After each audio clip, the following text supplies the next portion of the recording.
fire at a shopping centre in Warsaw destroyed more than 1,400 units. Vietnamese people were working in two-thirds of the shops. The loss of this workplace means the family is left with no income, no funds to rent housing, and sometimes no funds for things like food. Similar dramas also affect Polish people who worked there. They are heartbroken. They don't want to speak in front of the cameras. Many can't cope with the stress and end up in hospital. About 3,000 workers and entrepreneurs lost their jobs and often their only source of income overnight. Today there is only rubble after the massive fire. What does Warsaw President Trzaskowski have to offer those affected? A window in the job centre. We have a special point at 77 to 79 Marszałkowska Street. There is a special dedicated post for all those who would like to get possible information and possibly be able to register as unemployed or get support when it comes to job placement, because we also need to anticipate this type of eventuality. It's just that the people who traded on Mariwilska Street paid taxes and rent in Warsaw, lost not only their jobs, but the achievements of their entire lives.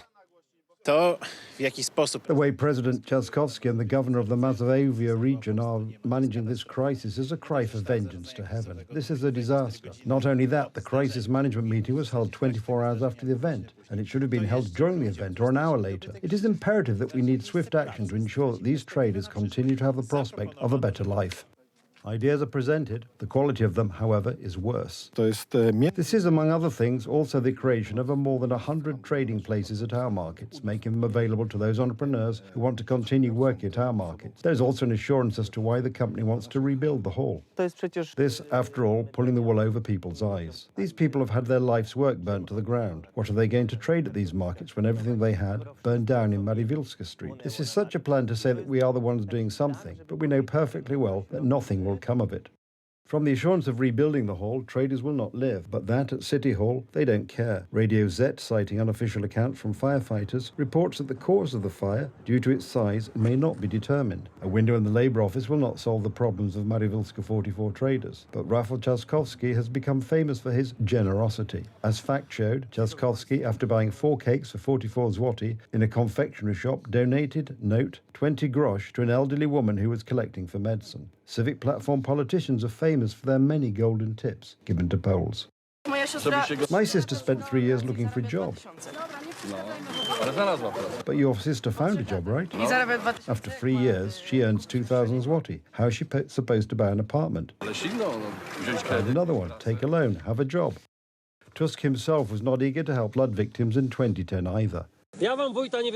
I didn't choose a village chief for you. That is one. 2, I believe that from this point on, literally, let everyone start doing their own thing.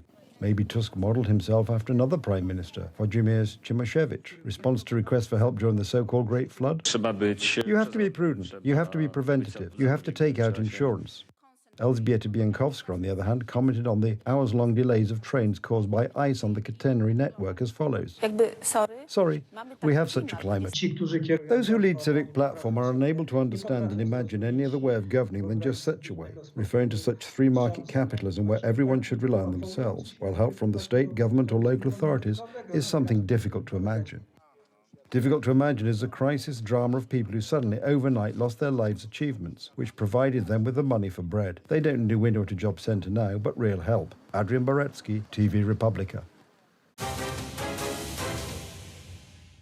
Deputy Foreign Minister Andrzej Szejna of the left, when asked about Poland's participation in the nuclear sharing programme, said, "Our partners have communicated several times that they do not necessarily want Poland to participate in such a programme." Interestingly, these words came at a time when readiness exercises for Russia's nuclear arsenal are underway in Belarus. Having nuclear weapons, and in this case deploying them on our territory, has a deterrent role, and this is what we absolutely want. The Deputy Minister of the Polish government should express the expectations of the Polish side, not engage in advocacy for external states. The nuclear sharing programme involves sharing United States tactical nuclear weapons with NATO member states that do not have them. If needed, the arsenal could be used by the United States Air Force to defend the pact. Today, Germany, Belgium, the Netherlands, Italy and Turkey are members of the nuclear sharing programme, and Poland has been seeking participation in the programme for years.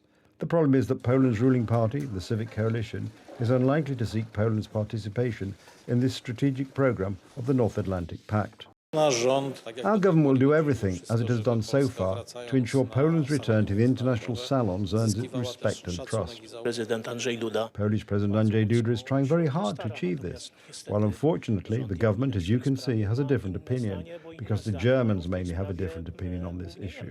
This is what, among other things, Polish participation in the nuclear sharing program was supposed to be about. Yesterday's conversation between Andrzej Duda and Donald Tusk just before the ceremony of appointing new ministers. That's why we had one-on-one conversation, not to talk about the details of that conversation. After all, the Prime Minister had said beforehand what topics he wanted to talk to me about. And yes, we talked about these topics yesterday.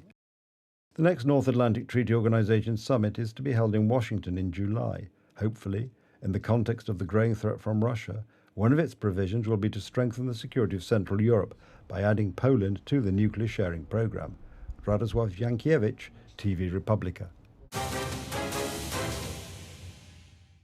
The red carpet was rolled out under grey skies at the Cannes Film Festival early on Tuesday, hours before film stars and directors were due to arrive for the opening ceremony. Big Hollywood names and previous Palme d'Or winners will be joined by younger newcomers on the steps of the Palais des Festivals et des Congrès as the festival's 77th edition officially opens. New films from directors Francis Ford Coppola, David Cronenberg and Paolo Sorrentino are among the 22 movies competing for this year's top prize. And actor Meryl Streep is expected to collect an honorary Palme d'Or. The excitement building around the festival's opening has been tempered by rumours of a potentially explosive Me Too allegation and a possible festival workers' strike that could shut down the event. Mohammad Rasulov, the celebrated Iranian director whose latest film is competing, has fled Iran after being sentenced to 8 years in prison and flogging, saying he was in an unspecified location in Europe and spurring speculation that he may attend the premiere of his film The Seed of the Sacred Fig next Friday. This year's festival takes place from May the 14th to the 25th.